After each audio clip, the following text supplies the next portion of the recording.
জাতীয় চলচ্চিত্র পুরস্কার 2024 জুরি বোর্ড পুনর্গঠন করা হয়। তথ্য ও সম্প্রচার মন্ত্রণালয়ের অতিরিক্ত সচিবের সভাপতি গড়িয়ে পুনর্গঠিত জুরি বোর্ডের মোট সদস্য 13 জন।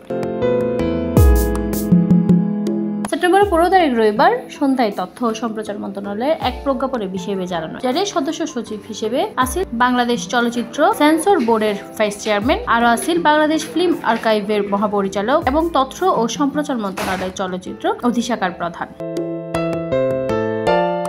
জুরি বোর্ডের অন্যান্য সদস্যসকলের মধ্যে আসিল অভিনেতা ইলিয়াস কাঞ্চন, নির্মাতা জাহিদুর রহিম অঞ্জন, সঙ্গীত পরিচালক প্রিন্স মাহমুদ, চিত্রগ্রাহক বরকত হোসেন, অভিনেত্রী অপি করিম, গায়িকা নাজমুন মুনিরা ন্যান্সি। এছাড়াও সদস্য হিসেবে জুরি বোর্ডে আছে ঢাকা বিশ্ববিদ্যালয়ের টেলিভিশন, ফিল্ম ও ফটোগ্রাফি বিভাগের সভাপতি SM ইমরান হোসেন ও সাংবাদিক Wahid Sujan.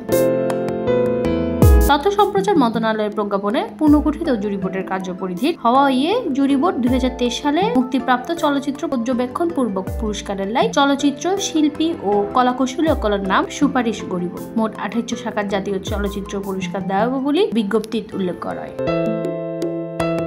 Drama and entertainment Chittagong.